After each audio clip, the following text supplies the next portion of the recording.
I need you to understand something before I tell you this story. I was a rational person.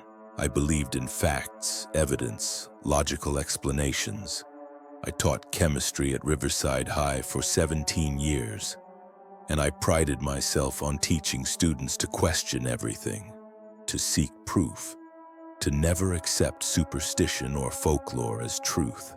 That was before March 15th, 2019.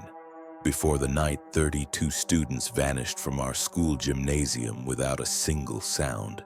Before I learned that some things in this world operate on rules we were never meant to understand. My name is David Chen, and I'm writing this because I don't have much time left. Someone needs to know what really happened. Someone needs to warn whoever comes after. It started small. Looking back now, I can see all the signs we missed, all the warnings we dismissed as teenage drama or pre-graduation jitters. But at the time, in those weeks leading up to the spring social, everything seemed normal. Or at least we told ourselves it did. The first strange thing was Amy Herrera's art project. Amy was one of my AP chemistry students, a quiet girl with excellent grades who never caused any trouble. She'd been accepted to Cornell for biomedical engineering. Her parents were so proud they'd already put the bumper sticker on their minivan. I remember because I saw it in the parking lot the morning I went to talk to Mrs. Morrison about Amy's artwork. "David, I don't know what to make of it," Mrs. Morrison said, spreading the charcoal drawings across her desk. She taught art and had been at Riverside even longer than me. Her hands shook slightly as she arranged the papers. She turned these in for her senior portfolio, all of them, 32 drawings, each one exactly the same. I looked down at the images. Each sheet showed the interior of our school gymnasium drawn with meticulous detail. The basketball hoops, the stage where we held assemblies, the rows of bleachers folded against the walls. But in every single drawing, the gym was empty except for one thing: shoes. Dozens of pairs of shoes arranged in neat rows across the polished floor. Sneakers, heels, sandals, boots, all empty. All positioned as if people had been wearing them and simply stepped out of them and disappeared. "Maybe it's some kind of art statement," I suggested, though something about the drawings made my skin prickle. "You know how teenagers are with symbolism." Mrs. Morrison shook her head. "Look at the detail, David. She didn't just draw generic shoes. These are specific. Look, those are the exact Jordans that Marcus Wellington wears. And those boots? I've seen Sarah Kim wearing those exact ones." She was right. As I looked closer, I recognized more of them. The scuffed Vans that belonged to Danny Torres. The dance shoes from Emily Park's bag. Even my own worn loafers were there, positioned near the gym entrance. "When did she draw these?" I asked. She said they came to her in dreams. All the same dream, over and over for the past 3 weeks. I took the drawings to Amy's parents that afternoon. They lived in one of the newer developments on the east side of town, the kind with identical houses and mathematically spaced trees. Mrs. Herrera answered the door with flour on her hands and worry in her eyes. "Is Amy in trouble?" "No, nothing like that. I just wanted to ask her about her art project, but Amy wasn't home. She'd gone to school early," her mother said, to help set up for the spring social that evening. Most of the junior and senior class had volunteered to transform the gym for the last big event before graduation. Mrs. Herrera invited me in for coffee, and as we sat in her kitchen, she said something that stayed with me. "Amy's been different lately, distracted. She'll be in the middle of dinner and just stop like she's listening to something we can't hear. Last week, I found her standing in the backyard at 2 in the morning. When I asked what she was doing, she said she was counting stars. But David, her eyes were closed. I didn't know what to say to that. I drank my coffee, assured her that senior year stress affected everyone differently, and left. But I sat in my car in their driveway for a long time looking at those drawings again. Something about them felt wrong. Not artistically wrong, but wrong in a deeper way, like looking at a photograph of your own funeral. The second incident happened 4 days before the spring social. I was leaving school around 6 p.m. when I heard it. A voice coming from the gym. The building was supposed to be locked, but when I checked, the side door was propped open with a folding chair. Inside, the lights were off except for the emergency exit signs casting everything in a dim red glow. The voice was counting. 15, 16, 17. It wasn't any voice I recognized. Too deep, too resonant, like it was coming from somewhere far away. Each number echoed strangely in the empty space, overlapping with itself.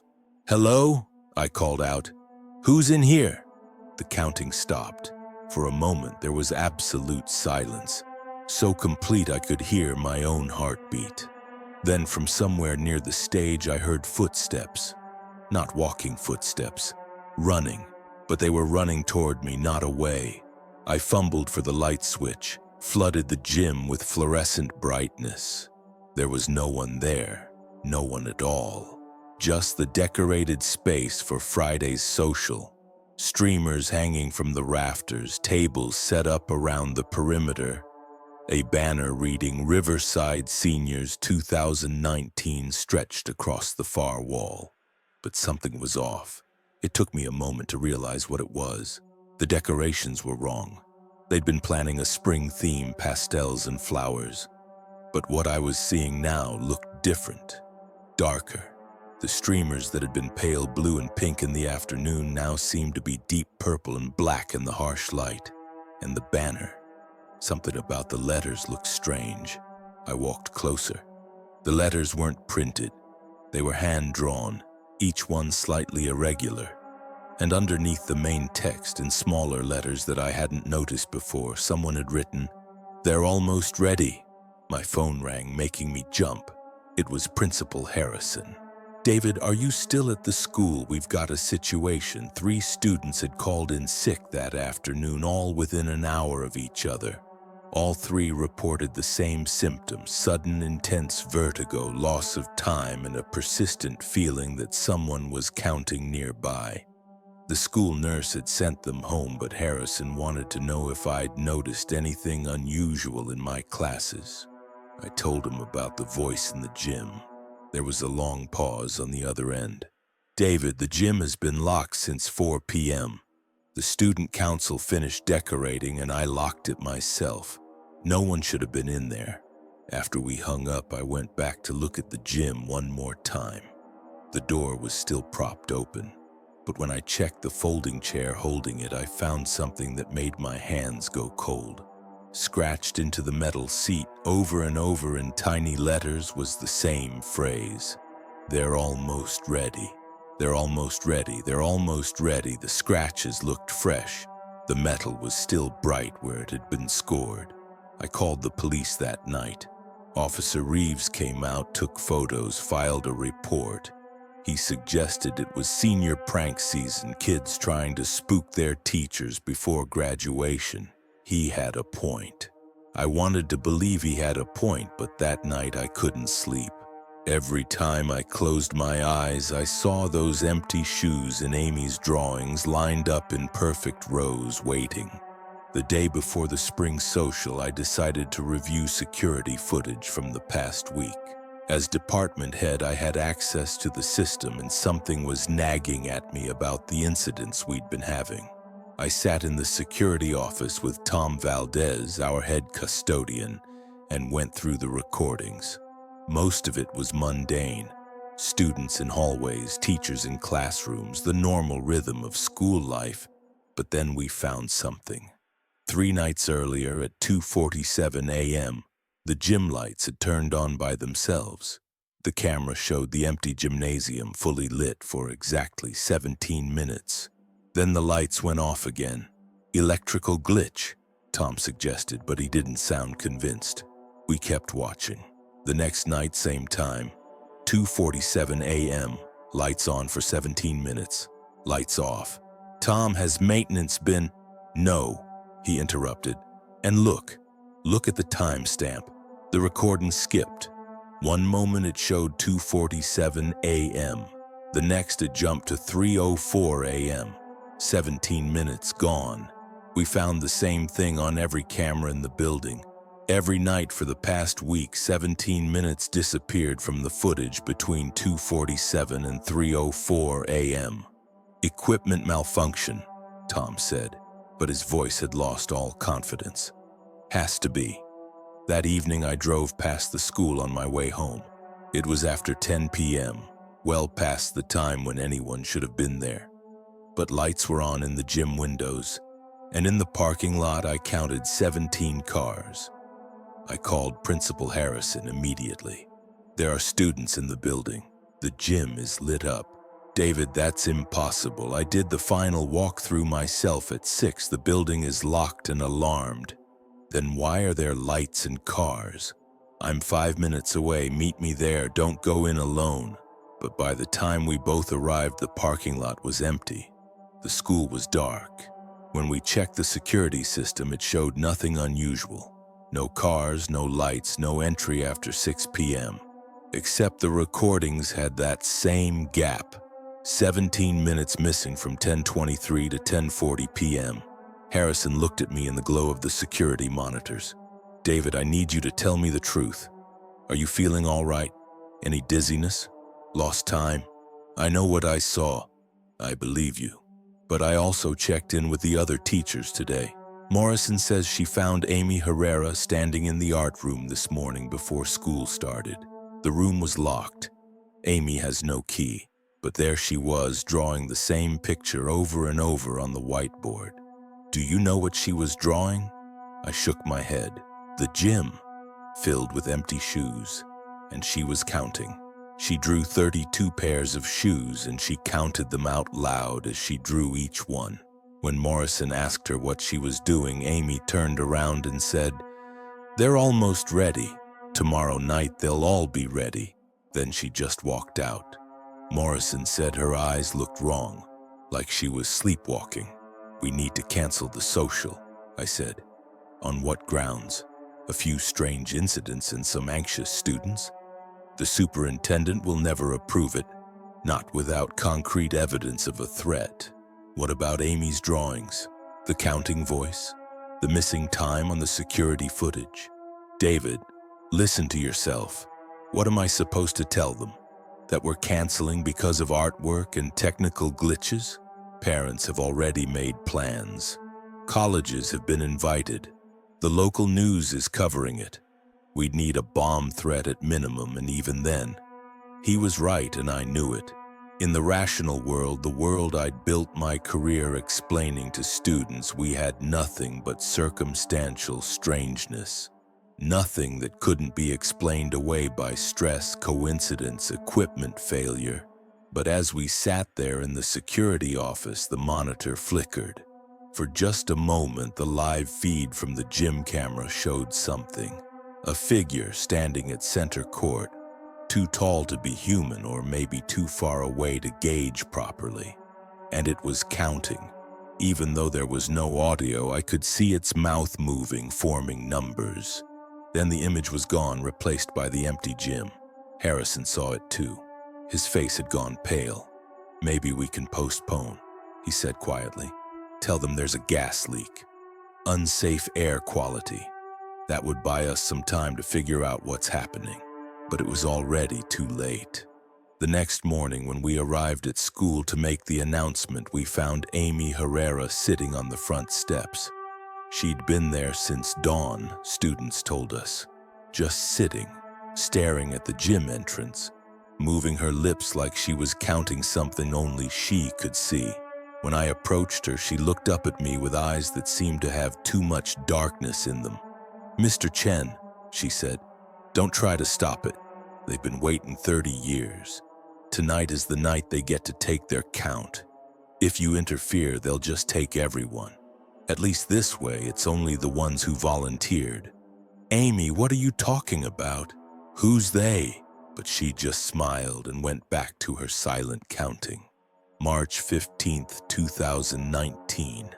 The day I lost 32 people and gained knowledge I wish I could forget. Despite my protests, despite the strange incidents, the spring social went ahead as planned. Principal Harrison had tried to cancel it that morning, citing building concerns, but the superintendent overruled him. Too much money spent on preparations, too many disappointed students and parents. The show had to go on. I volunteered to be one of the chaperones. If something was going to happen, I needed to be there. Maybe I thought I could stop it. Maybe I just needed to witness it so I could make sense of it later. The social started at 7 p.m. Students arrived dressed in their best, excited and laughing, taking photos in the parking lot before heading inside. The gym had been transformed into something beautiful, all twinkling lights and spring flowers. A DJ was set up on the stage, music already pumping through the speakers. Tables of snacks lined one wall. It looked like any other school dance I'd chaperoned over the years. Except Amy Herrera stood by the entrance with a clipboard checking off names. "What are you doing?" I asked her. "Making sure everyone who's supposed to be here arrives. We need exactly 32. "Amy, you're scaring me. Please talk to me. What's going on?" She looked at me then, really looked at me, and for a moment I saw the bright student I'd taught for 2 years. Fear flickered in her eyes. "I'm sorry, Mr. Chen. I tried to warn you in the only way I could. The drawings. But it's too late now. Once someone volunteers, once they say yes to the invitation, they belong to the count. All 32 of us volunteered to set up for tonight. That made us part of it. There's no backing out now. Part of what? The harvest. It happens every generation, 30 years between each one. Always 32. Always the ones who volunteer. My grandmother told me stories when I was little about students who disappeared from this same gym in 1989. She said they were taken as part of a count. Something that lives here, something that needs to measure and collect. She thought they were just stories. I thought they were just stories. But then the dream started and I knew. We all knew somehow. That's why we volunteered. We were called. Before I could respond, the last student arrived. Amy checked her clipboard and smiled. 32. We're all here. The social proceeded normally for the first hour. Students danced, ate snacks, took selfies. I stood by the wall with the other chaperones, Mrs. Morrison and Coach Peters, watching everything with growing dread. But nothing happened. Just teenagers having fun at their dance. At 8:47 p.m., the power flickered. It was subtle, just a brief dimming of the lights. The music stuttered for half a second, then continued. Most students didn't even notice, but I saw Amy look up at the ceiling, her face going pale. "It's starting?" she whispered, though she was 50 feet away from me. I heard her clearly, as if she'd spoken directly into my ear. The temperature dropped. Not gradually, but all at once. One moment the gym was warm from the crowd of dancing students. The next it was cold enough that I could see my breath. The students noticed this, some of them laughing and hugging themselves, others looking around in confusion. "Hey, who turned on the AC?" someone called out. The DJ's microphone crackled with static. Through the speakers came a sound like wind, or breathing, or something in between. And then, clear and deep and utterly wrong, that voice I'd heard before began to count. 1. Every light in the gym went out except the exit signs. But even in that dim red emergency lighting, I could see that something was terribly wrong. The students had stopped moving. Not dancing, not talking, not even breathing that I could tell. They stood frozen in place, 32 statues scattered across the gym floor. 2. Amy started walking toward the center of the gym. Her movements were stiff, mechanical, like someone being pulled by invisible strings. Other students began moving too, all of them converging on the same spot, all of them walking in perfect sync. 3. Amy! I shouted. I started forward, but Mrs. Morrison grabbed my arm. "Don't!" she hissed. "Don't interfere. Don't you feel it? If you go out there now, you'll be counted too." She was right. The air itself felt thick with something, a presence that pressed against my skin and made every instinct scream at me to run. But I couldn't leave those students. 4, 5, 6. The counting continued, methodical and patient. The students moved into a circle, standing shoulder to shoulder, all of them staring at the ceiling. Their eyes were open but empty, reflecting the red glow of the exit signs. "We have to call the police," Coach Peters said, pulling out his phone. But the screen was dead. All our phones were dead, batteries drained to nothing in an instant. 7, 8, 9. I ran toward the gym doors. They were locked. Not just locked, but sealed, as if the door frame had melted and fused with the door itself. Through the small window, I could see the hallway beyond, normal and well lit. But we were trapped in here with whatever was happening. 10, 11, 12. The students in the circle had started to change. It was subtle at first, just a blurring around their edges, like they were going slightly out of focus. But with each number, they became less solid, more translucent. I could see through them to the gym floor beneath their feet. "Stop!" I screamed. "Whatever you are, stop! They're just kids." The counting paused. For a moment, there was absolute silence. Then from everywhere and nowhere, a voice spoke in words that hurt to hear. "They volunteered." They answered the call. "Every 30 years, 32. The measure must be taken, the harvest must be reaped. 13, 14, 15. Amy was nearly transparent now.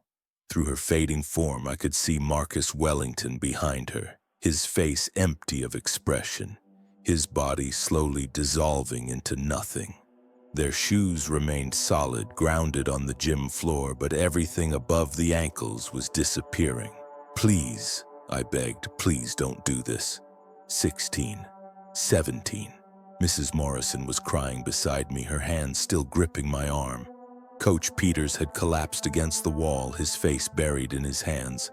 We were watching 32 students vanish before our eyes, and there was nothing we could do. The counting continued, steady and inexorable.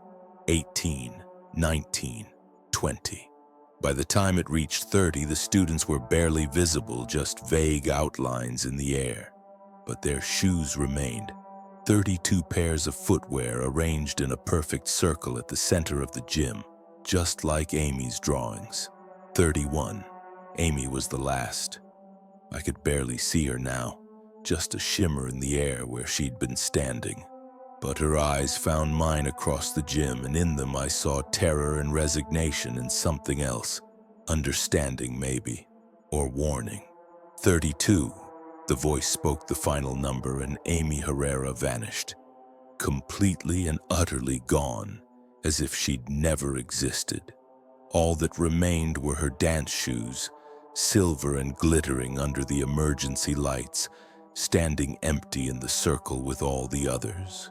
The power came back on with a surge that made the fluorescent lights flicker and buzz. The gym was suddenly bright and normal again, the decorations cheerful, the music still playing from the DJ's equipment. But the center of the floor held 32 pairs of empty shoes, arranged in a perfect circle, and floating in the air above them, visible for just a moment before fading away. I saw numbers, 32 glowing figures that hung in space like afterimages before slowly dispersing like smoke. The doors were unlocked now. We stumbled out into the hallway, and Mrs. Morrison immediately called 911. But what were we supposed to tell them? That students had vanished into thin air? That something had counted them away? The police arrived within minutes. Statements were taken. The gym was searched. Security footage was reviewed. But the recordings from 8:47 to 9:04 p.m. were missing. 17 minutes gone. And in the gym, there was no evidence of anything unusual. Just 32 pairs of shoes and 32 smartphones lying on the floor beside them, all of them dead and unable to be charged again. The first 48 hours after the vanishing were chaos. Police, FBI, media, grief counselors, everyone descending on Riverside High trying to make sense of the impossible. Parents screaming for answers. Investigators treating us like suspects. The story went national. Entire class vanishes during school dance. But the rational explanations didn't hold. There was no way 32 students could have left the gym. All exits had been locked from the inside. Security cameras showed nothing. Search dogs found no scent trail leading anywhere. It was as if the students had simply ceased to exist. The official investigation focused on everything except what actually happened. They looked for signs of mass hysteria, drugged food, carbon monoxide poisoning, some kind of elaborate prank. They interviewed every witness a dozen times, searching for inconsistencies in our stories. The problem was, our stories were too consistent. Mrs. Morrison, Coach Peters, and I all described the same impossible events. The counting voice, the students moving in sync, the gradual fading until only their shoes remained. The investigators didn't believe us, but they couldn't explain why 3 rational adults would fabricate the same bizarre story. I spent hours in interrogation rooms going over every detail. They wanted to know about my relationship with the students, whether I had any reason to harm them if I'd been under unusual stress. They analyzed my phone records, my bank statements, my entire life, looking for some motive. But they found nothing, because there was nothing to find. I was just a chemistry teacher who'd witnessed something that violated every law of physics I'd ever taught. The break in the case came from the phones. Marcus Wellington's mother, desperate for any connection to her missing son, managed to restore some data from his dead phone. She found a voice recording from the night of the social, captured accidentally when his phone was in his pocket. She brought it to the police and they played it for all of us witnesses. What we heard changed everything. The recording started with normal dance sounds, music, laughter, conversation. Then at timestamp 8:47, there was a sound like wind, followed by that voice. The counting voice preserved in digital format. But that wasn't the terrifying part. The terrifying part came when we listened with headphones and heard what was underneath the counting. Whispers. Dozens of whispers layered over each other, all speaking at once. And when we isolated them, enhanced them, played them back, we heard voices we recognized. Students from 1989. The last time something like this happened at Riverside High. 32 students had vanished that year during a school dance, never to be found. It had been a huge story at the time, but eventually people accepted the official explanation. Cult activity, mass runaway, some kind of organized disappearance. The case went cold, but here they were 30 years later, their voices captured on Marcus's phone, whispering the same numbers over and over, counting themselves, measuring themselves, adding themselves to whatever terrible sum was being calculated. 1111, 32 voices, all speaking the same number, forever marking themselves as part of that first harvest. And underneath those voices, even fainter, we heard others. Going back further. 1959, 1929, 1899. Every 30 years, the same pattern. 32 students counted and collected by something we couldn't see or understand. The police didn't know what to make of the recording. They consulted audio experts who confirmed it wasn't faked but couldn't explain how voices from decades ago could be on a phone from 2019. They consulted psychologists who suggested mass delusion. They consulted everyone except the one type of person who might have actually helped. Someone who understood that some things in this world operate outside rational explanation. But I knew, and Mrs. Morrison knew, and Coach Peters knew. We'd seen it happen. We'd felt that presence in the gym, that thing that counted and measured and took what it wanted. The investigation continued for weeks, then months. Eventually, it was classified as an unsolved missing persons case. The families never got closure. The school never really recovered. Riverside High closed the following year, unable to function under the weight of what had happened there. But that should have been the end of it. 32 students gone, added to the count, the harvest complete for another generation. It should have been the end. The first adult disappeared 6 months after the spring social. Coach Peters. He'd been struggling since that night, barely sleeping, jumping at shadows. He'd taken a leave of absence from work and spent most of his time at home, doors and windows locked, telling his wife that he could feel something watching him. On September 15, 2019, exactly 6 months after the students vanished, his wife woke to find his side of the bed empty. His shoes sat on the floor beside the bed as if he'd simply stepped out of them. His phone was on the nightstand, dead and unchargeable. When police reviewed the security camera footage from their home alarm system, they found 17 minutes missing. From 2:47 a.m. to 3:04 a.m., nothing. Then the footage resumed, showing an empty bedroom and a pair of empty shoes. Mrs. Morrison went next, 2 weeks later. She disappeared from her locked art classroom during her planning period. Students passing by heard counting coming from behind the closed door.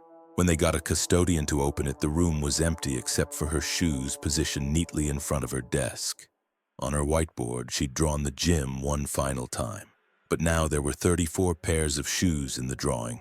The police tried to connect the disappearances to the students, but they couldn't find a pattern. Different dates, different locations, different circumstances. The only commonalities were the missing time, the counting that witnesses reported, and the shoes left behind. I knew what was happening, though. We'd interfered. We'd witnessed. We'd seen something we weren't supposed to see, and now we were being added to the count. The harvest wasn't over. The measure wasn't complete. I started researching the history of Riverside High, digging through old newspaper archives, interviewing elderly residents who remembered the previous disappearances. What I found terrified me.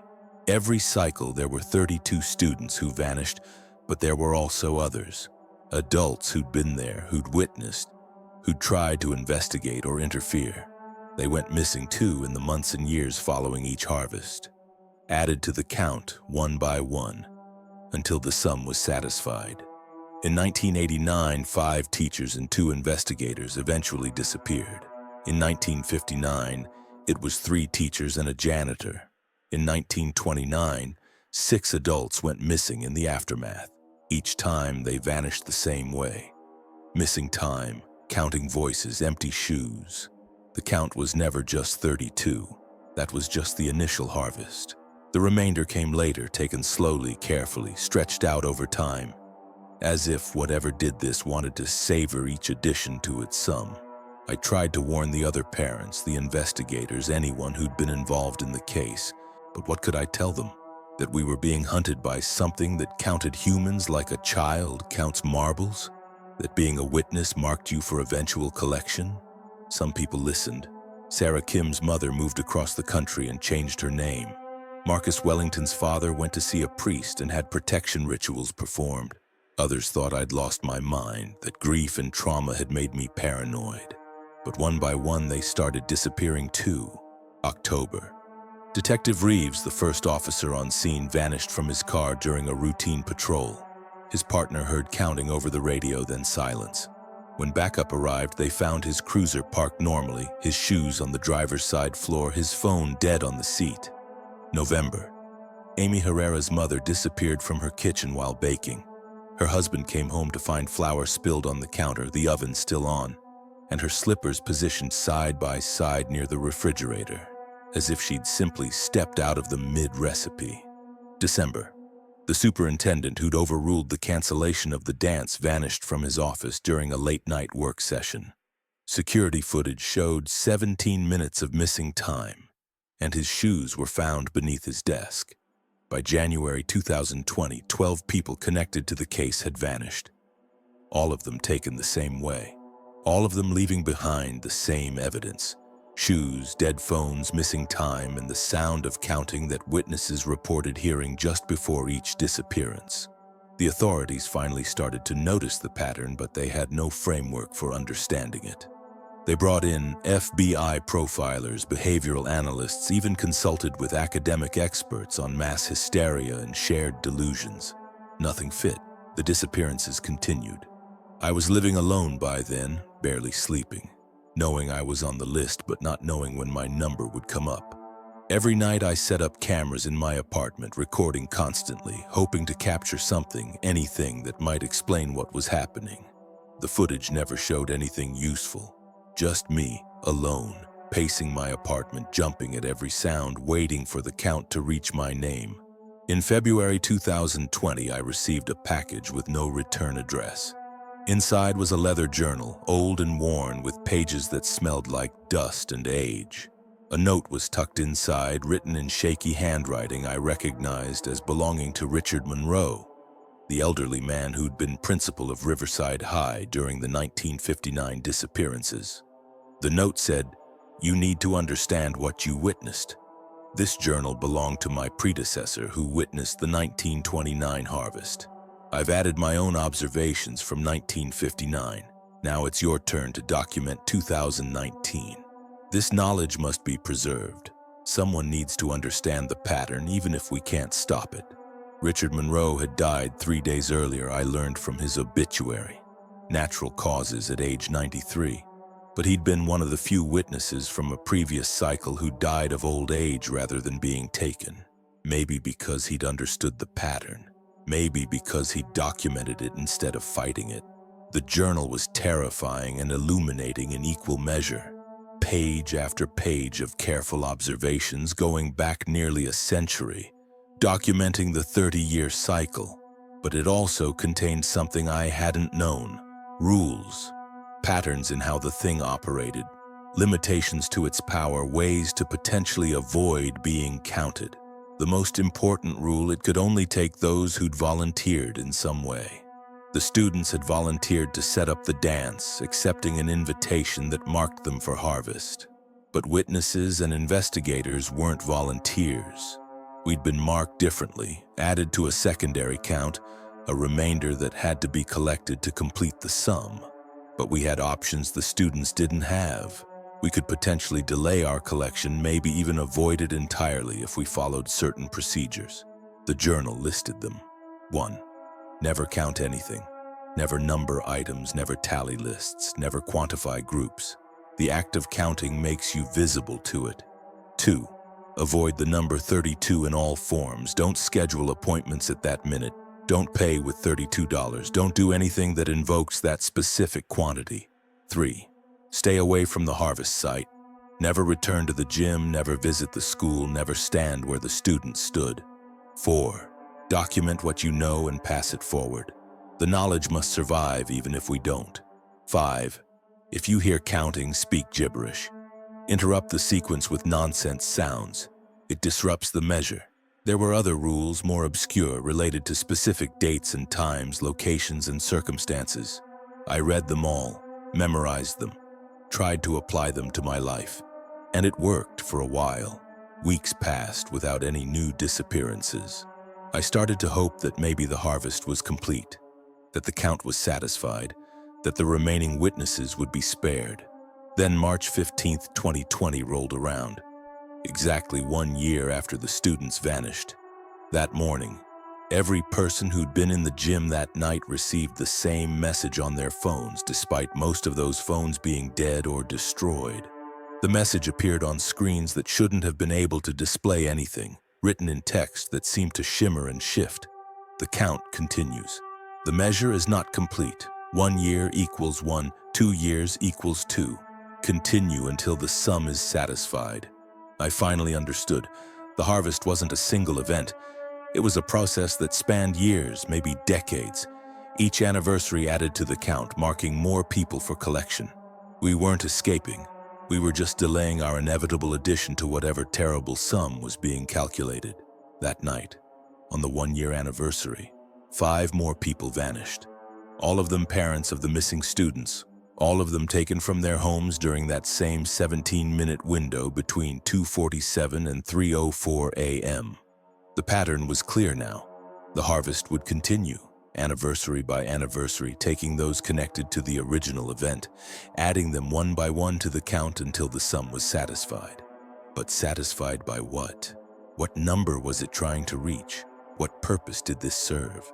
I spent months researching, trying to find some logic to the pattern. The original journal entries helped, showing cycles going back to the school's founding in 1899. Always 32 students initially. Always additional disappearances afterwards stretched across years, sometimes decades. Always 32 students initially. Always additional disappearances afterwards stretched across years, sometimes decades. And now it's happening again. 2 weeks ago, I heard it for the first time since that night in 2019. Counting. Soft at first, distant, coming from somewhere I couldn't pinpoint. But every night since, it's grown louder. Closer last night, it was in my apartment. I was lying in bed when I heard the voice whisper right beside my ear, 31. That's when I knew I was next. I'm writing this because I don't think I'll make it through another night. I've done everything the journal said. I've followed every rule. I've avoided counting, avoided the number 32, stayed away from the school. None of it matters anymore. The measure is coming for me. If anyone finds this, if anyone reads it, you need to understand this isn't over, it never ends. Every 30 years it begins again. Every generation the count resumes. And when it does, you'll hear it too. A voice in the dark, patient and methodical, whispering numbers that don't belong in your world. If that happens, don't listen, don't answer, don't count along, because once you do, you've volunteered, and the measure always collects what it's owed.